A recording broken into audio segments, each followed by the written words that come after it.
Wealthy husband made our daughter turn against me in a nasty divorce. Years later she came crawling back after he abandoned her for new baby. I, 32F, was in a relationship with my ex-husband, Matthew, for 5 years, and we were married for 4 years. Everything seemed perfect in the beginning. He was loving, came back home on time, was affectionate, and our relationship felt solid. I thought Matthew was the one for me, but as you can anticipate from the title, everything quickly changed after our marriage, and especially when I got pregnant with our daughter, Elena. You see, my parents haven't been in the picture since I was 17, since they were drug addicts. I started to live with my grandparents and went to community college to get a degree. During this time, I was working part-time at our local cafe as a waitress, which is where I met Matthew. He would come to our cafe for his daily coffee run. One day, out of nowhere, he asked me out. I was a bit unsure at first, but decided to take a chance, and the rest is history. Matthew comes from a wealthy family, and I didn't know this at that time, but he would love bomb me a lot in the beginning. He would surprise me with thoughtful gestures, extravagant dates, and expensive gifts. Matthew made it seem like he was genuinely invested in our relationship, and I couldn't help but be swept off my feet by the charm he exuded. His family's wealth played a significant role in shaping his lifestyle, and he spared no expense when it came to impressing me. As our relationship progressed, we decided to take the next step and get married. My grandparents came to our wedding and were extremely happy for me since they loved Matthew also. Initially, everything in our marriage seemed to fall into place. However, things took an unexpected turn when I noticed a notification on his phone from a girl on Facebook whom I didn't recognize. In a moment of insecurity, I decided to check his phone, something I had never felt the need to do before. To my surprise, I discovered he had been messaging random women to see if they were single. It was quite apparent that my husband was flirting with them. In the text messages, he was also telling them how he was a widow and his wife passed away early. I realized that he was saying these lies to gain sympathy from women so they would feel inclined to go out with him. This revelation left me in shock, and I couldn't help but take screenshots of the messages and usernames for future reference. I then confronted him about it, and my husband immediately attempted to comfort me, insisting that it was just a one-time mistake. In my emotional state, I couldn't help but ask if he had gone on dates or slept with other women. This question seemed to anger him, and he started shouting at me that I had no proof to accuse him of something like this. I felt bad hearing this, since it was true that there was no sign that he had physically met with them. Matthew then told me that what I had done was an invasion of his privacy, and he was willing to forgive and forget as long as I let this thing go as well. Like a fool, I agreed, thinking that this might just be a one-time mistake. What I will never forget is that this incident exposed a side of him that I had never seen before in all our years together. While he had occasionally shown anger before, this reaction to me confronting him was unprecedented. Eventually, this cheating incident started happening more and more. Every time I would talk to him about it, hoping that he would change, he would continue lying and gaslight me into staying with him. I have to admit that during that point in my life, I didn't even have the balls to leave him. I had no money or assets to my name. I knew that Matthew gave me a comfortable life despite his discrepancies, so I would try to convince myself, thinking that he was great in other aspects at least. I was so in love with him that I never mentioned his abuses to my own grandparents, even though they would sometimes feel like there was something wrong. I don't know why, but I just didn't want to admit to anyone that I was unhappy with him. When I got pregnant with Elena, I was over the moon to have a baby daughter. Matthew seemed unhappy when I broke the news to him, but I thought he would eventually come about. Unfortunately, things started to get worse from then. Being a first-time mother, I realized that I needed to start setting up a nursery for our baby, for which I needed funds. I tried talking to Matthew about it so we could go and shop for the baby together, but to my shock, he got really mad at me. He started calling me a gold digger, and said that I was ruining his life. I was heartbroken hearing him accusing me suddenly like this. That night, I cried myself to sleep, worrying about my and my baby's future. I didn't know where to go if he decided to leave me. But the next day, Matthew acted like nothing had happened. He told me his mom would be coming and helping me out with the nursery. I was confused but agreed. When his mom came, she helped me out with everything but didn't really bother to check how I was doing. This is how his parents had always been. They somehow looked down on me for coming from a lowly family, and they expected me to take care of their son like a maid. Throughout my pregnancy, Matthew kept switching between acting normal and exploding in anger towards me. He would go on rants about how he felt stuck with me and how he wished that child was never born. I felt stuck and didn't know what to expect. It was too late now to terminate my pregnancy. As the baby's due date got closer, our home became more tense, and it took a toll on me emotionally. When Elena was born, I knew that I had to protect this baby no matter what. Now I had one more life that I was responsible for, so I knew that I could not handle Matthew's mood swings and emotional abuse anymore. I needed to find a way to earn money so I could save for a rainy day. Once Elena was a year old, I started looking for jobs that I could do from home. In my search for a more stable and reliable work-from-home opportunity, I came across a customer service position with a reputable company. The job involved handling customer inquiries and resolving issues remotely, allowing me to maintain a flexible schedule while taking care of Elena.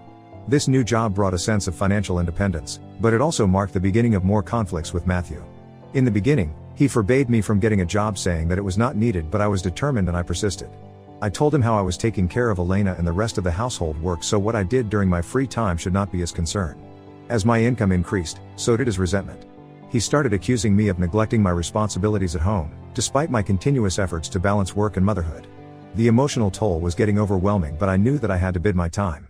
I needed to work and save money so I could have the option one day to walk out of this marriage. When Matthew could not pick a fight with me, he would use our daughter against us. He even taught our daughter the B word and would encourage her to use it on me if she didn't want to listen to me. He knew the only way he could get to me was through my daughter, so he would spend a lot of time with her and pollute her mind about how I didn't love her enough and how he was the only parent she could depend on. Now if you are thinking, why didn't I stop this? I did try my best, but daughters are somehow closer to their dads. Elena chose to believe and trust my husband over me since he was the fun parent while I was the parent who would enforce rules. Fast forward to when Elena turned 15 years old, I found my daughter exchanging nudes with a 23-year-old guy when I walked into our bathroom by mistake and saw her clicking selfies. I immediately confiscated her phone and checked her messages to see all the inappropriate messages that they had exchanged. Elena started shouting at me that I had no right to take her phone, but I didn't care. I called the guy she was talking with and asked him if he knew that she was just 15 years old. He seemed horrified hearing this and told me how my daughter had lied to him about her age and he had proof about it. He then apologized and assured me that he would be deleting her chats and photos and would never contact her again. Hearing this, Elena started screaming at me about how horrible of a mother and how she wished I was dead. She abused me some more and then locked herself in her room. When Matthew came, I told him about everything, but he seemed surprisingly calm. I got suspicious and asked him why as a father he was not reacting. This is when Matthew revealed that he had known all along that she had been talking to a guy since Elena had shared with him about her relationship. He did say that he had no idea about the guy's age since Elena never mentioned that. I was shocked, to say the least, and started yelling at him about how he could let his 15-year-old daughter think it was okay for her to date a guy he had never even met. Matthew acted nonchalantly and told me that this was quite normal for teenagers. I was disgusted hearing this, and this is when I decided that I had enough. I told him that our daughter was a child and it was his responsibility to have protected her instead of letting her send nudes to a 23-year-old guy. Clearly, he didn't deserve to be a father, so I announced that I was leaving him. Matthew started saying how I was completely overreacting and that I was being a little too much. I didn't wait to hear more shit from him and walked upstairs to pack a bag for myself. By this time, I had saved up enough to put a down payment on my name, so I was not afraid to leave Matthew anymore. By this time, my grandparents had passed away and they had left behind a small fortune for me, so I knew that I was ready to leave this man so I could protect my daughter. I told Elena to come with me, but to my surprise, she refused. I told her that I was leaving her dad and she needed to come with me, but Elena told me how I was the worst parent in the world for breaking up the family and that she preferred living with her dad who could get her everything that she wanted rather than with me. I was at my wit's end and started pleading with her, telling her how she needed to be with me, but Elena refused. Matthew laughed in my face and told me to get out of his house since Elena had already made a decision to stay with him. Watching me walk out of his house, he taunted how the trash was finally taking itself out. It hurt me to leave my daughter behind with this toxic man, but I needed to get my affairs in order first. I thought Elena would eventually come around. I met and hired a strong divorce lawyer who understood my predicament. We served Matthew's divorce papers. I didn't want a single penny from him, but Matthew, on the other hand, demanded that I pay him back for all the money he claimed to have spent on me throughout our marriage. It was utterly laughable since I had been a dedicated housewife, managing our home and taking care of his needs without any financial compensation. The audacity he had to consider as him spending money on me left me incredulous. Despite my willingness to forego any financial settlement, Matthew remained stubborn in his demand. The situation escalated quickly, and our respective lawyers attempted to negotiate a fair resolution. However, Matthew was unyielding, not only about the financial matters but also regarding custody rights over Elena. I knew he was doing this just to make it harder for me to leave him. As the divorce proceedings unfolded, my husband played his cards well. Although he lost his stand on demanding any money from me since the judge observed that I had worked hard to serve him, so he had absolutely no right to ask me for money, he successfully convinced our daughter when it came time for custody hearing that she should stay with him. He tricked her into standing against me in court, so when the judge asked for her opinion, she started saying how abusive and controlling I was. I was heartbroken to hear my own daughter say these lies by portraying me as this big villain. I tried to explain how she was talking to an older guy while being a minor herself, but Matthew and Elena refused my allegations. As a result, Matthew was granted full custody and I was ordered to pay a hefty child support to him every month. For me to be able to pay him this child support, I knew I wasn't earning well enough at that time to be able to pay this much. During this time, I was still getting settled into my new life as a single parent and had a lot of lawyers' fees to pay as well, while Matthew knowingly had dragged this whole thing out. I was still in shock after the verdict since I still couldn't imagine that Elena would do this to me. She had slowly become exactly like Matthew, a manipulative and a liar. This child support was also unfair when I was the one who had worked hard to protect her from him. Ultimately, I was left burdened with this colossal child support debt that I was now unjustly going to be forced to pay up. Shocked by her betrayal, when I confronted Elena regarding this, she smirked, saying how it served me right to now pay for her while she could live with her dad and do whatever it is that she wants. I tried to reason with her, saying how I was only trying to protect her, but to my dismay, she stated that she didn't have any protection and this is why she hated being my child. She remarked why I couldn't be more like her dad and told me how Matthew had promised her his entire inheritance, and in her eyes, that seemed to outweigh any loyalty to the mother who had loved and cared for her. I was shocked to hear her so casually admit this. From then on, I knew that I needed to cut off all ties with her and Matthew. If this is what Elena wanted, then I was going to grant her wish. I have spent the last 3 years paying child support while going into debt, but making sure to not miss any child support payments since I didn't want to pay any fines or be dragged to court again. Until Elena turned 18 years old, then, she was completely her dad's responsibility and I was finally free. These last 3 years have been very, very hard on me, yet I have persevered. I have been promoted twice and earn quite well currently. I live alone in this flat quite peacefully. Throughout all this, neither Matthew nor Elena have tried to talk to me. Yesterday, while working from home, there was a ring on my doorbell. I opened the door to see Elena standing on my doorstep looking distressed. My eyes widened in shock to see her. It had been 3 years since I had seen her face.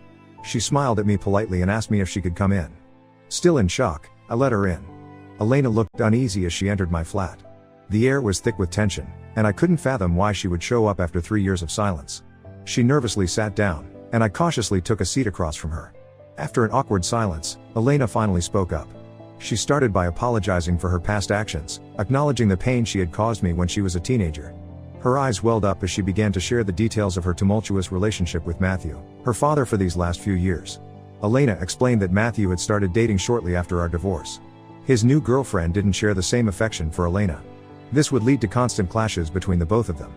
When her stepmother became pregnant, Matthew shifted his entire attention to his upcoming baby and forgot Elena completely.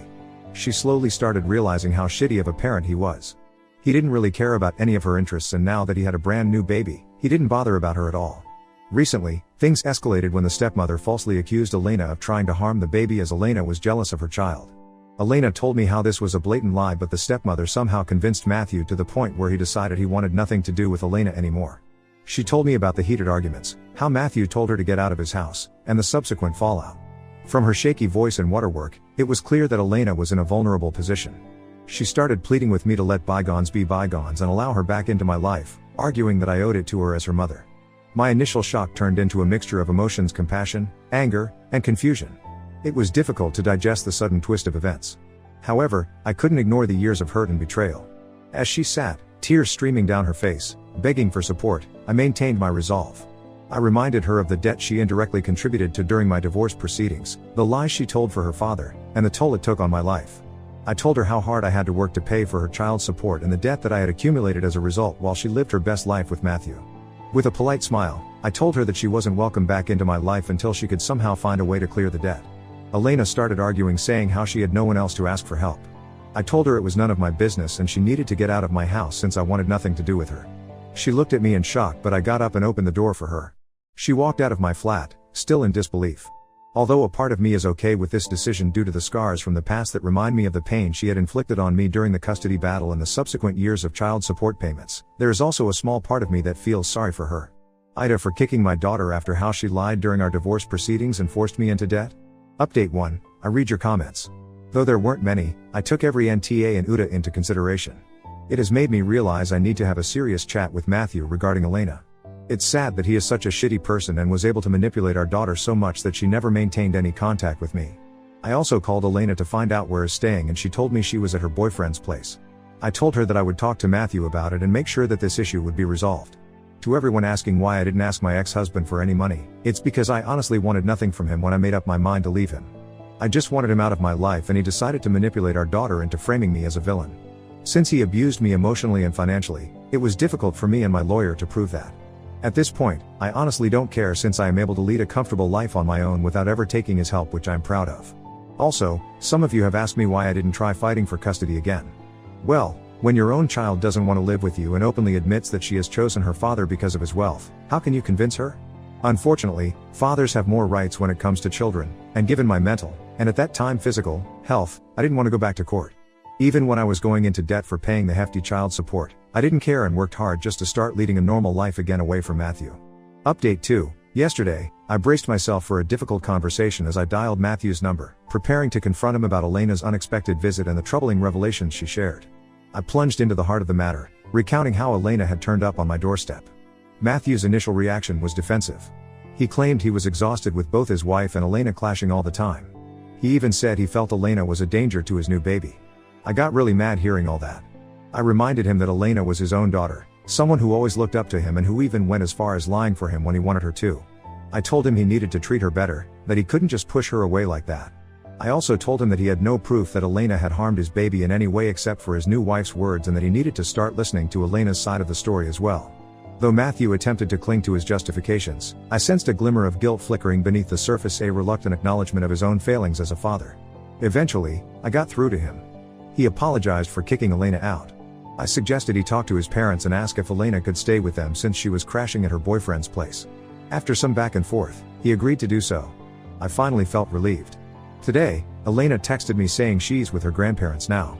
It's a small step forward, but at least she's in a safer and more stable situation. I told her that although we couldn't repair our relationship immediately, we could take small steps towards it. Update 3. It's been 4 months since my last update, and things have really changed for the better, especially between me and Elena. Surprisingly, Elena decided to move back in with Matthew after he apologized to her face to face. He also had a serious talk with his new wife, asking her to treat Elena better. Since then, things at Matthew's house have been calmer. There's more harmony in their place, and Elena seems happier and more confident. We did meet a few times, and although it is awkward, I understand that I need to forgive her for the past. Contrary to popular opinion, I haven't forgiven my ex-husband nor am I back in contact with him. I had to talk to him last time for the sake of Elena, but that was it. I have been open to repairing my relationship with my daughter only since she has realized her mistakes. I'm proud of the person she's becoming every day. Our relationship is getting stronger every day as we work through our issues and support each other. There are still challenges ahead, but I'm hopeful.